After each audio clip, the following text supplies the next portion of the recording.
and in seconds, it was over. Not a fight, not a slaughter, just a series of efficient movements that left weapons on the ground and men on their knees, breath knocked out of them, wrists locked behind their backs with ties they'd never seen before, and the woman stepped aside as if she were merely passing through, as if this moment didn't belong to her anymore. And when the oldest biker tried to speak, she looked at him with something close to pity and told him he should have listened when the room went quiet, because silence was the warning.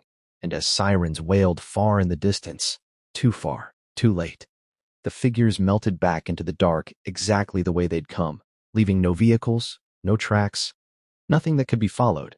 And when the power snapped back on the gas station looked unchanged except for the men gasping on the concrete and the woman who was already gone.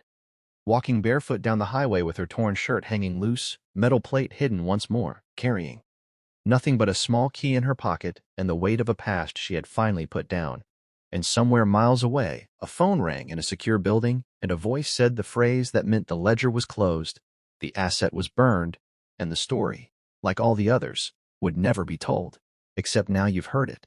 And if you think it's fiction, that's exactly what they want you to think. She whispered, "End it fast," so quietly that at first the bikers thought the wind had carried the words away. Thought it was just another broken person trying to sound brave under the buzzing neon of a half-dead gas station somewhere between Nevada dust and nowhere. And they laughed, because laughter is easy when you outnumber someone, and the night makes you feel invisible. But something in her eyes didn't match the fear they expected.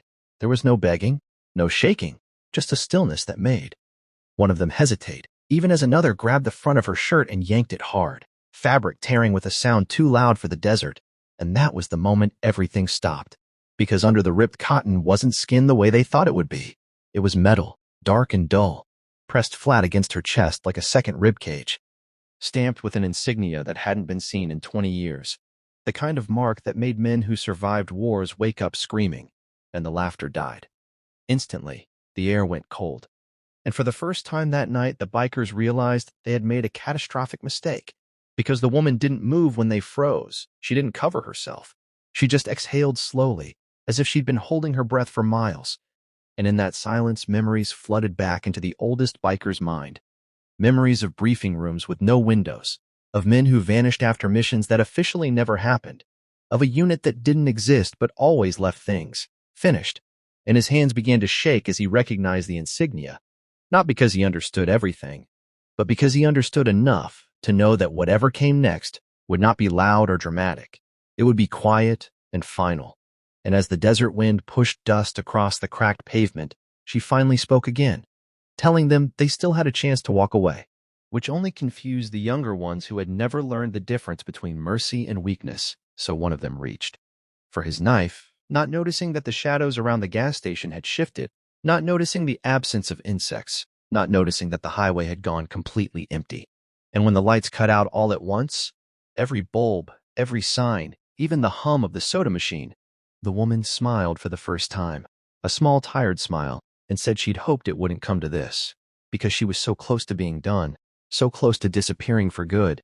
And then the silence broke in a way no one expected, not with gunfire or screams, but with footsteps, many of them, controlled and evenly spaced, emerging from darkness like the night itself had decided to stand up.